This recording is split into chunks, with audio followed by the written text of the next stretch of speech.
ဘုရားသခင်ကျေးဇူးတော်ချီးမွမ်းပါတယ်ကျွန်တော်နှုတ်ကပတ်တော်အဖြစ်တူတူကဆင်ခြင်ခွန်အားယူဖို့ရန်အတွက်ဟေဘရဲဩဝါဒစာခန်းကြီး30အပိုင်းငယ်38မှ39ဖြောင့်မတ်တော်သူသည်ယုံကြည်ခြင်းအဖြစ်အသက်ရှင်လိမ့်မည်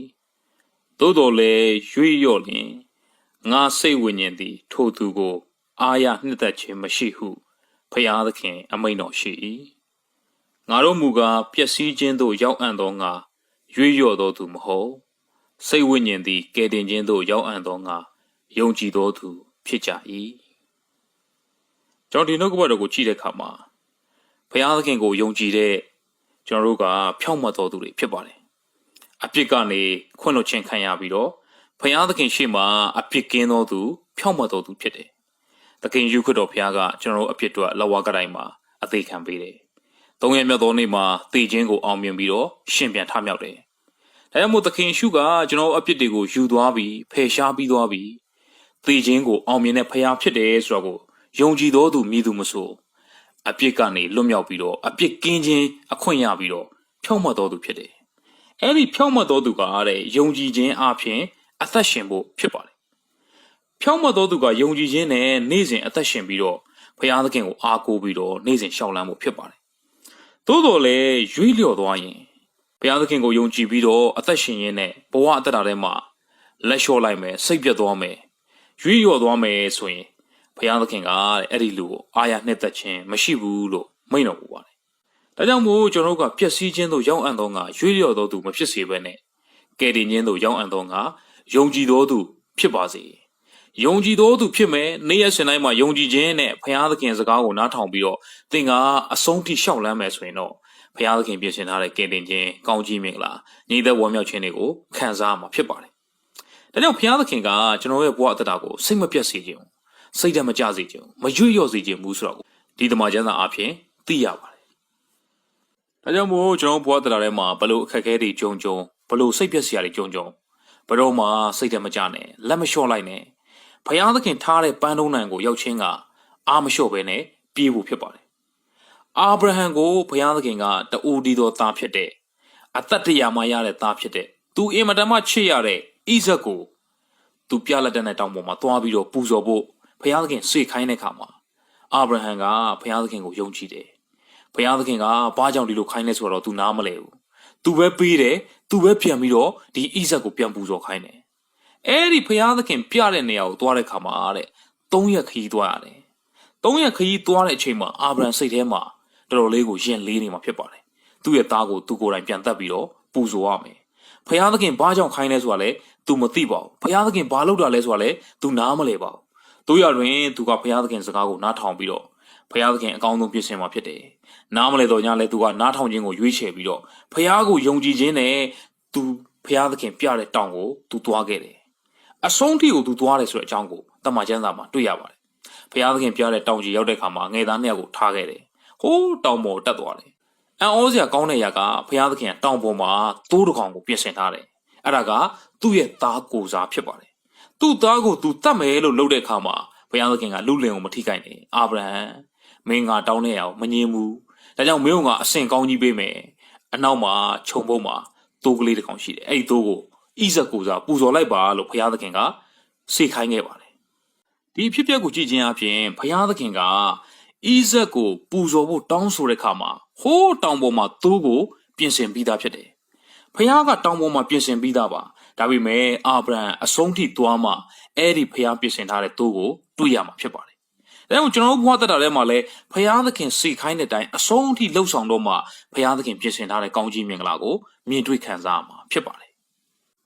်ကျောင်းတမန်ကျမ်းစာထဲမှာမောရှေဥဆောင်ခြင်းအပြင်ဣသရေလလူမျိုးတွေကိုကြုံခံရအေဂုတုပြည်ကနေကယ်ထုတ်ပြီးတော့ခါနာန်ပြည်ကိုဘုရားသခင်ကပို့ဆောင်ပါတယ်။တို့ရတွင်သူတို့ကစိတ်တကြစိတ်ပြတ်ပြီးတော့အဲဒီခါနာန်ပြည်ကိုသွားစူးစမ်းတဲ့အခါမှာအင်မတန်မှခန္ဓာကိုယ်ကြီးမားတဲ့အာနာဂလူမျိုးတွေတွေ့တဲ့အခါမှာသူတို့ကပြန်လှည့်မယ်စိတ်တကြသွားတယ်စိတ်ပြတ်သွားတယ်ယုံကြည်ခြင်းကင်းမဲ့သွားတဲ့အခါမှာသူတို့တောထဲမှာပျက်စီးဆုံးရှုံးသွားတယ်။အသက်20အောက်ကလေးတွေရဲ့အသက်တော်ထဲမှာမွေးတဲ့မျိုးဆက်တွေရဲ့ယောရှုနဲ့ကာလက်တာလည်းခါနာန်ပြည်ကိုဝင်စားဖို့ဘုရားကပြင်ဆင်ခဲ့ပါတယ်။ခါနာန်ပြည်ကိုဝင်တဲ့အခါမှာလည်းယေရီခေါမြို့ကြီးကခံနေတယ်။အဲဒီယေရီခေါမြို့ကိုတစ်ရက်မှာတစ်ချိန်ပတ်ရမယ်။9ရက်ပတ်ကမယ်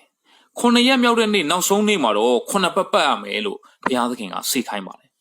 ယေရီခေါမြို့ကိုတပတ်ပတ်တဲ့ခါမှာယေရီခေါမြို့ကြီးကမဧည့်လာပါဘူးမပြိုကျပါဘူးနှစ်ရက်ပတ်တဲ့ခါမှာလည်းမပြိုကျပါဘူးသုံးရက်မြောက်တဲ့နေ့မှာလည်းဘာမှထူးခြားမှုမရှိပါဘူးလေးရက်မြောက်တဲ့နေ့မှာလည်းပုံမှန်တိုင်းပဲဖြစ်တယ်ငါးရက်မြောက်တဲ့နေ့မှာလည်းယေရီခေါမြို့ကြီးကဘာမှထူးခြားမှုအရေးအောင်မတွေ့ရပါဘူးဣသရေလလူမျိုးတွေကစိတ်တကြစိတ်ပြတ်ပြီးတော့ဆက်မပတ်တော့ဘူးဆိုရင်တော့ဖခင်ရဲ့နမိတ်လက္ခဏာကိုမြင်တွေ့ရမှာမဟုတ်ပါဘူး6ရက်မြောက်နေ့ဆက်ပတ်တယ်9ရက်မြောက်တဲ့နေ့မှာတော့9ပတ်ပတ်တယ်9ပတ်ပတ်ပြီးတော့ကြွေးကြော်တဲ့ခါမှာတော့အင်မတန်မှခိုင်မာတဲ့ယေရီခေါမြို့ကြီးကပြိုကျခဲ့တယ်ဆိုတဲ့အကြောင်းကိုတွေ့ရပါတယ်ဒါကြောင့်ဘုရားသခင်ခိုင်းတဲ့အတိုင်း9ရက်တိပတ်ဖို့ဖြစ်တယ်9ရက်မြောက်တဲ့နေ့မှာတော့9ပတ်ပတ်တဲ့ခါမှာအဆုံးထိဘုရားပြောတဲ့အတိုင်းလိုက်လျှောက်တဲ့ခါမှာနမိတ်လက္ခဏာကိုမြင်တွေ့ခံစားခဲ့ရတယ်ခါနန်ပြည်ကိုဝင်စားခွင့်ရတယ်ဆိုတဲ့အကြောင်းကိုတွေ့ရပါတယ်ကျောင်းသမာကျမ်းစာထဲမှာဗိုလ်ချုပ်နေမယ်အကြောင်းကိုကြည့်ရင်လည်းထုံးဒီတကောင်တွေ့ရပါတယ်ပရောဖက်ကြီးအေလိရှဲအားဖြင့်ယော်ဒန်မြစ်မှာ9ကြိမ်ရေချိုးဖို့ရန်အတွက်ဘုရားသခင်ကစေခိုင်းခဲ့ပါတယ်ဗိုလ်ချုပ်နေမယ်ကတိတ်ယုံကြည်လို့တော့မဟုတ်ပါဘူးသူ့ရဲ့တပည့်တွေကတိုက်တွန်းတဲ့ခါမှာသူသွားချိုးတယ်တစ်ကြိမ်ချိုးတဲ့ခါမှာဘာမှမထူးကြပါဘူးနှစ်ကြိမ်လည်းမထူးကြဘူးသုံးကြိမ်လည်းဘာမှမထူးကြဘူးလေးကြိမ်လည်းဘာမှမထူးကြဘူးနေမန်ကြီးသာစိတ်ပြတ်ပြီးတော့လေးကြိမ်မြောက်မှပြန်လှည့်သွားမယ်ဆိုတော့ကျင်းသေးတယ်လူနာယောဂပျောက်မှာမဟုတ်ပါဘူးဖျားစကားက9ကြိမ်ချိုးပါဆိုတဲ့အခါမှာ9ကြိမ်ပြည့်မှပဲသူ့ရဲ့ယောဂပျောက်သွားတယ်ဆိုတဲ့အကြောင်းကိုတမန်ကျမ်းစာမှာတွေ့ရပါတယ်။အဲကြောင့်မို့ချစ်တော်ညောင်စီတိုင်းဖြောင့်မတ်တော်သူကယုံကြည်ခြင်းအပြင်အသက်ရှင်လိမ့်မယ်။သို့တော်လည်းရွေ့လျော်သွားမယ်ဆိုတော့ဘုရားသခင်ကအာရနှစ်သက်မှာမဟုတ်ပါဘူး။ကျွန်တော်တို့ကဘတော်မှစိတ်သက်မကြနဲ့ဘတော်မှနောက်မဆုံးနဲ့ဘုရားသခင်ထားတဲ့ပန်းတိုင်ကိုအဆုံးထိသွားလိုက်ပါ။အာဗြဟံကဘုရားသခင်ပူဇော်ခိုင်းတဲ့နေရာထိအဆုံးထိသွားတဲ့အခါမှာဘုရားသခင်ပြင်ဆင်ထားတဲ့တိုးကိုတွေ့ခဲ့ရတယ်။ယေရီခေါမြို့ကြီးကို9ရက်ပတ်ဖို့ဘုရားသခင်စိတ်ခိုင်းတဲ့အခါမှာ9ရက်ပတ်တယ်။9ရက်မြောက်တဲ့နေ့မှာ9ပတ်ဖို့ပြောတဲ့အခါမှာ9ပတ်ပတ်တဲ့အခါမှာဘုရားစကားတိုင်းလှုပ်ဆောင်တဲ့အခါမှာနမိတ်လက္ခဏာကိုတွေ့ခဲ့ရတယ်။ယော်ဒန်မြစ်မှာ9ကြိမ်ရေချိုးဖို့နေမန်ကြီးကိုစိတ်ခိုင်းတဲ့အခါမှာနေမန်က9ကြိမ်ကြာမှပဲနူနာယောဂပျောက်တယ်ဆိုတာကိုတွေ့ရပါတယ်။ဒါကြောင့်မို့အချိန်မတန်သေးဘဲနဲ့လက်လျှော့အရှုံးပေးတဲ့ကျွန်တော်နောက်ဆုတ်တဲ့အသက်တာမျိုးမဖြစ်စေဘဲနဲ့ဘုရားသခင်ကိုယုံကြည်ပြီးတော့အဆုံးထိနာခံခြင်းနဲ့လိုက်လျှောက်လိုက်ပါဘုရားသခင်ပေါ်မှာယုံကြည်ခြင်းကင်းမဲ့သွားပြီးတော့နောက်ကျောင်းပြန်လှည့်တဲ့ဣသရေလလူမျိုးတွေကတော့တောထဲမှာပျက်စီးဆုံးရှုံးသွားတယ်။ဒါကြောင့်မို့ချစ်တော်ညောင်စီတိုင်းဘုရားသခင်စိတ်ခိုင်းတဲ့အတိုင်းအဆုံးထိလှုပ်ဆောင်ခြင်းအပြင်ကြီးစွာသောနမိတ်လက္ခဏာနဲ့ဘုရားသခင်ရဲ့ကောင်းကြီးမင်္ဂလာကိုခံစားရမယ်ဆိုတဲ့အကြောင်းကိုဝေငှပါတယ်။အားလုံးပေါ်မှာဘုရားရှင်ကောင်းကြီးပေးပါစေ။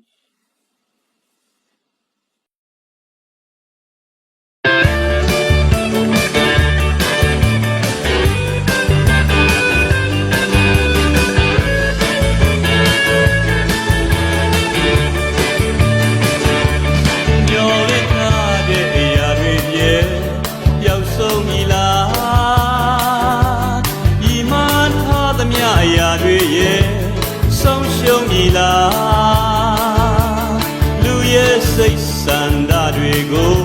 ဘုရားသခင်သိတယ်အကောင်းဆုံးသောအရာကိုတော့ဘုရားပြင်ဆင်ပေးမယ်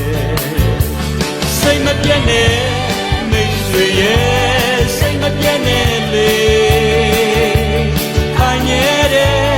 ယုံကြည်ခြင်းနဲ့ဆက်လမ်းပါစိတ်မငြင်းနဲ့မိတ်ဆွေရဲ့စိတ်မငြင်းနဲ့လေကိုတော်ဘုရားသင်ကိုအကောင်းဆုံးပေးသနာမယ်ကောင်းဆုံးခဲ့တဲ့အရာတွေအတွက်ခံစားနေသလားပျက်စီးသွားတဲ့အရာတွေအတွက်ဝမ်းနည်းနေသလားလူရဲ့ဘဝလိုအတ္တကိုဘုရားသခင်သိတယ်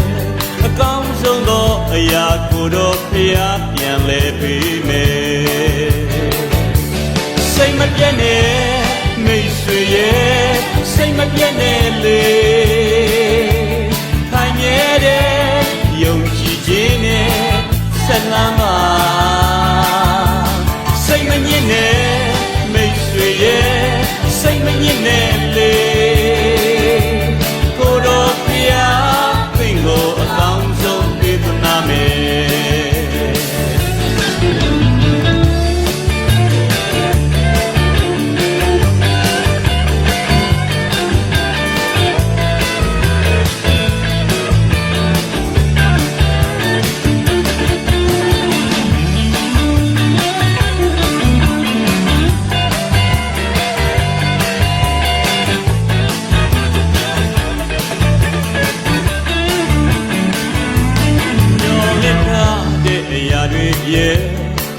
ဆုံးပြီလားဤမှန်ထားသမျှအရာတွေရဲ့ဆုံးရှုံးပြီလားလူရဲ့စိတ်ဆန္ဒတွေကိုဘုရားသခင်သိတယ်အကောင်းဆုံးသောအရာကိုတော့ဘုရားပြင်ဆင်ပေးမယ်စိတ်မပြည့်နဲ့မိတ်ဆွေရဲ့စိတ်မပြည့်နဲ့လေခိုင်မြဲတဲ့ယုံကြည်ခြင်းနဲ့ဆက်လမ်းပါစိတ်မငြင်းနဲ့မိတ်ဆွေရဲ့စိတ်မငြင်းနဲ့လေ